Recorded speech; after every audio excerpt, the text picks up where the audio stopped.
If there's one person that I'm proud of being a Filipino, and no other than Len Cabili, especially in embroidery, in making embroidery making, clothing style and designs, especially in embroidery, art of making embroidery, and that's no other than Len Cabili, an entrepreneur, uh, not just doing business but also helping local people, uh,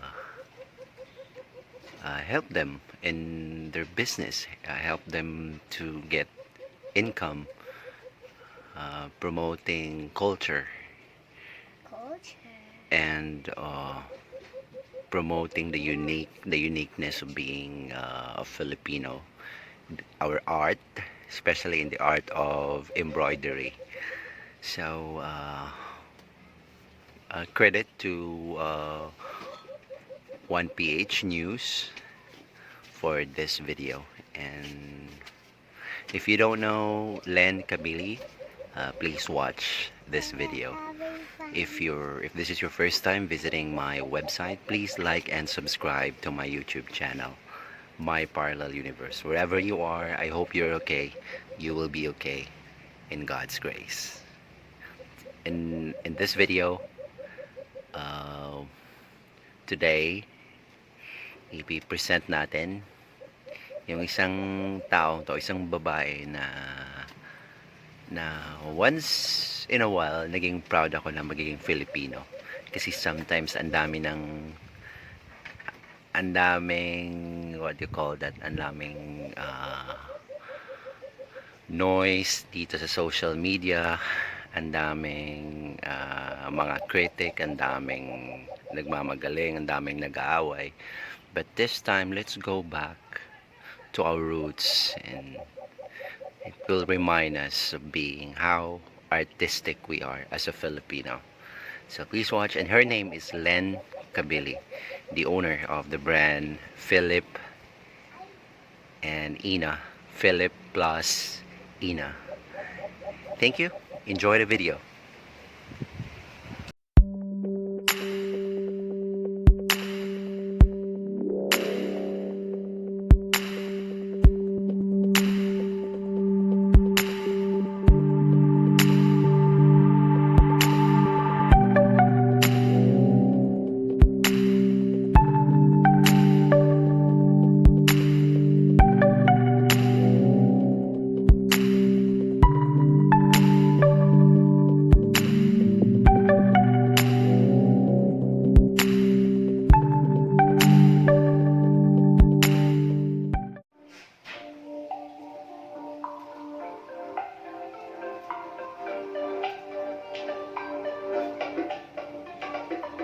My creative process. It really starts off with doing a bit of research on the group that we're working with, and from there we have a good sense of the tradition.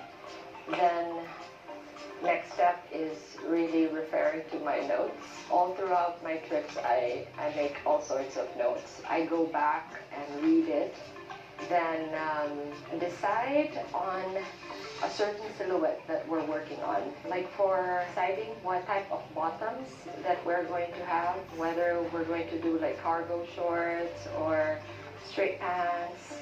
Once we decide and we have a certain aesthetic that we're looking for, then it's translated into like a sketch, and then we choose the fabrics and we try to see where to place the fabrics before we decide like when to put the embellishment. So, you know, I always say that we're the turtles in fashion, because as we work with different groups around the Philippines, they all have different processes.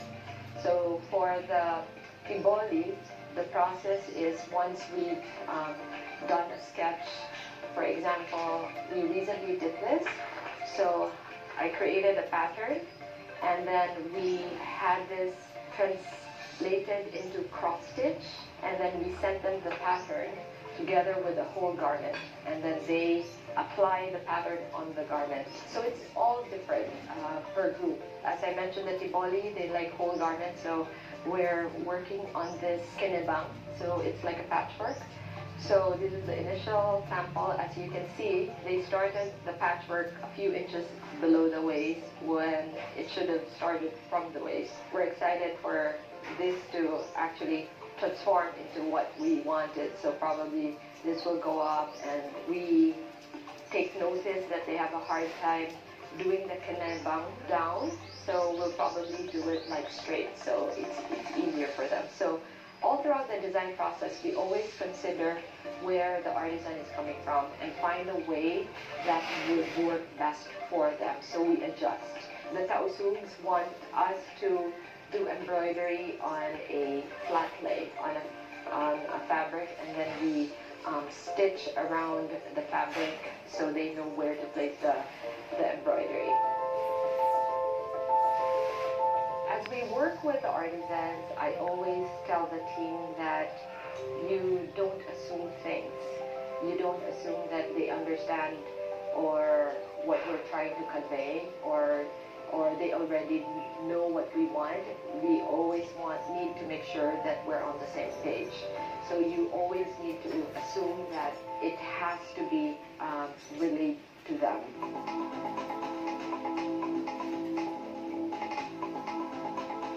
This is done by the taga-kaulo of Sarangani. When I visited them, I saw this pattern and fell in love with it.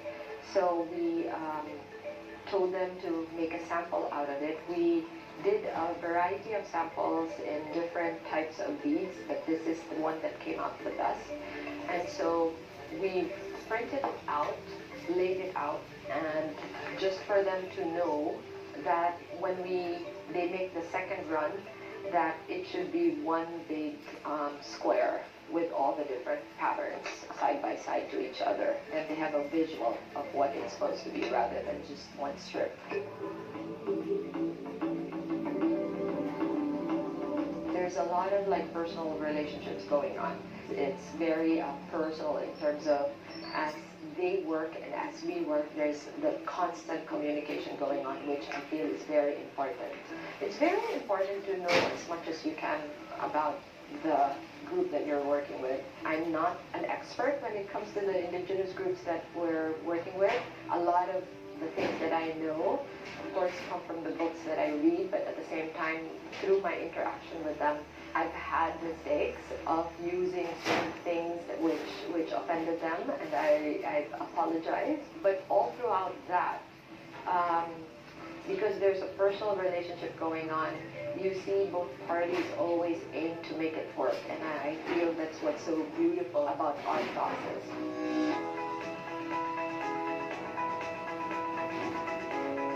How do you feel about the sort of like resurgence of an appreciation for all of this indigenous crafts going on? Now it's not just Filipina, there seems to be a movement in different provinces, a revival of all these. Where do you fit in all of that? Oh, it's amazing. I mean, I get like goosebumps just thinking about how people have this renewed sense of appreciation for anything that's Filipino, and I think it's here to stay. I think we have so much to show to the rest of the world. We have such a rich and very diverse culture. Each group has a distinct pattern, a distinct tradition in embroidery, so it's just really amazing.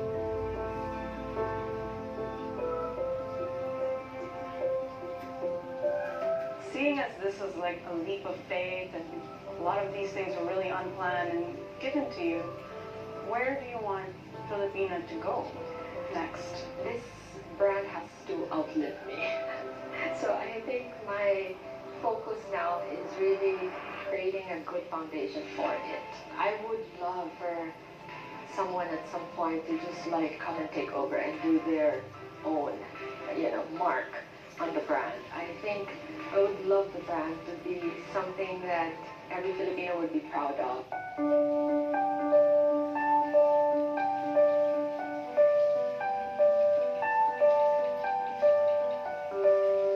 Looking back, I realized that when when it's something that you really love, when it's your passion, I think the other side to it is that you could have this big fear of like, what if I fail?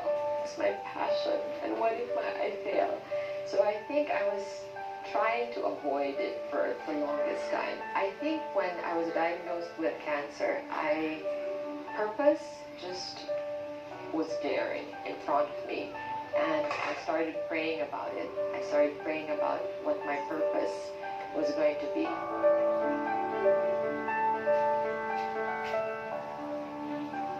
So it was really all these markers in my life, but it was cancer that pushed me out of my comfort zone and really, in a way, made me braver to go on this journey. I couldn't even see beyond the 3 steps.